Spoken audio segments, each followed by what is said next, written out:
संपूर्ण शरीराच्या सोनोग्राफीसाठी जिल्ह्यातील सर्वाधिक अत्याधुनिक सोनोग्राफी मशीनद्वारे तपासणी, जलद आणि अचूक रिपोर्टसाठी भिसे सोनोग्राफी व एक्स-रे सेंटर पलूस, संपूर्ण शरीराची सोनोग्राफी, सर्व pregnancy scans, fetal 3D 4D scan, colour Doppler, digital X-ray, elastography, anomaly scan यासह दर गुरुवारी 2D इकोची सुविधा.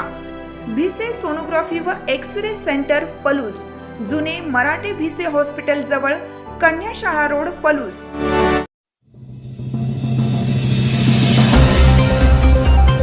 लेखकांनी परिवर्तनाच्या बाजूने उभे राहावे. संपत देसाई. पलूस येथे 20वे परिवर्तन साहित्य संमेलन संपन्न. लेखक हा समाजाचा आरसा आहे, परंतु अलीकडच्या काळात सत्तेला प्रश्न विचारणाऱ्यांना अर्बन नक्षलवादी म्हणून संबोधले जाते. हे पुरोगामी महाराष्ट्रात दुर्दैवी आहे. लेखकांनी परिवर्तनाच्या बाजूने उभे राहावे असे आवाहन संमेलनाध्यक्ष संपत देसाई आजरा यांनी केलं. येथील श्री समर्थ साहित्य कला क्रीडा व सांस्कृतिक युवा मंडळ, VY पाटील प्रबोधन अकॅडमी, समाजवादी प्रबोधिनी किरण शिंदे आठवण संमेलन यांच्या संयुक्त विद्यमाने 20वे मराठी साहित्य संमेलनामध्ये संमेलनाध्यक्ष म्हणून ते बोलत होते. यावेळी उद्घाटक प्राध्यापक एकनाथ पाटील, VY पाटील, ॲडव्होकेट सुभाष पाटील, कृष्णा पाटील, कवी संमेलनाध्यक्षा लता एवळे कदम, मारुती शिरतोडे प्रमुख उपस्थित होते. प्रारंभी संयोजिका माधवी शिंदे यांनी स्वागत केलं. VY संमेलनास प्राध्यापक बाबूराव गुरव, सुधो मोहिते, प्राचार्य तानाजीराव जाधव, विश्वनाथ गायकवाड, सुनील गुरव, देवकुमार दुपटे, धनंजय होनमाने, पुरुषोत्तम जोशी, काकासाहेब देशमुख, भानुदास आंबी, प्राध्यापक बाबूराव पवार, इंद्रजित पाटील, सुधीर कदम, कल्पना मलमे, दीपक पवार यांच्यासह पुरोगामी चळवळीतील कार्यकर्ते उपस्थित होते. हिम्मत मलमे यांनी सूत्रसंचालन करून आभार मानले. परिवर्तन साहित्य संमेलनामध्ये पैलवान रिया भोसले, विक्रम शिरतोडे, कल्पना हिम्मतराव मलमे, ॲडव्होकेट कृष्णा पाटील, अनुष्का गायकवाड, कल्पना मलमे, ॲडव्होकेट दीपिका पाटील, संकेत कुंभार, ऋषिकेश पाटील, दत्तात्रय मानुगडे, सचिन टोणे यांचा विशेष सत्कार झाला. आणि तिच्या नियंत्रणाखाली सगळं वातावरण आहे. मला असं वाटतं, मी जर लेखक असेल, मी जर कवी असेल, म्हणजे ही सोपी गोष्ट नाही आहे. मी जर लेखक असेल, मी कवी असेल, तर या सगळ्याचं प्रतिबिंब माझ्या कवितेमध्ये, माझ्या लेखनामध्ये असलं पाहिजे. कारण आज एकीकडे वैश्विकतेची भाषा बोलायची आणि दुसरीकडे संकुचित अस्मिता पुरवायच्या, अशा प्रकारचं चित्र. म्हणजे संविधान आणि मानवी मूल्य आज फिजूल ठरवली जात आहेत.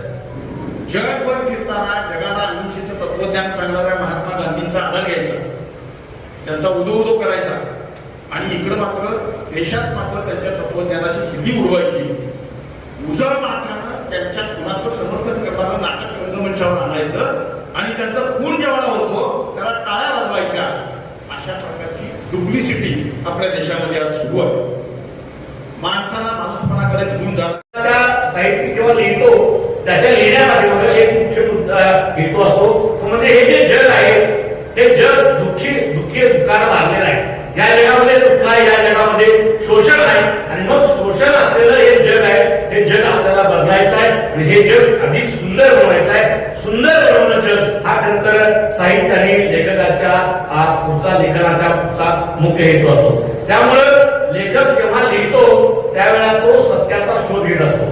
म्हणजे त्याला काहीतरी सत्य आजूबाजूला जे दिसतं त्या सत्यापर्यंत पोहोचायचा प्रयत्न करत असतो, आणि ते सत्य कधीही लपवून ठेवून त्याच्यापासून दूर पडून आपल्याला चांगलं साहित्य जन्माला घालता येत नाही. त्यामुळे प्रत्येक सर्जनशील लेखकाला, म्हणजे जो लिहितो, जो कविता लिहितो, जो कथा लिहितो, जो कादंबरी लिहितो, या सगळ्यांना सत्याचा आग्रह करावा लागतो. आणि मग व्यक्त होण्याचं जर स्वातंत्र्य नसेल, म्हणजे आजचा काळ जो आहे तो तुम्हाला व्यक्त होण्याचा सुंदर असा कविता संग्रह आहे.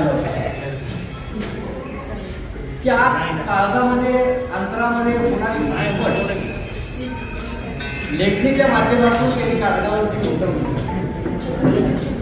चिंतन, मनन आणि वाचन, अफाट वाचन, त्याचबरोबर महाराष्ट्रावर भ्रमंती करून माणसं जोडली. अनेक चळवळींशी जोडलेला हा एक गलत जर म्हणा नव्हे. आज आपल्याला नाही खरं तर दुःख वाटतं की ज्या माणसानं इथं नारायण सुर्वे सारख्या प्रतिभावंत मोठ्या कवीला ऐसा का ब्रह्म माझे विद्यापीठ असे नारायण सुर्वे परभणीच्या अखिल भारतीय साहित्य संमेलनाच्या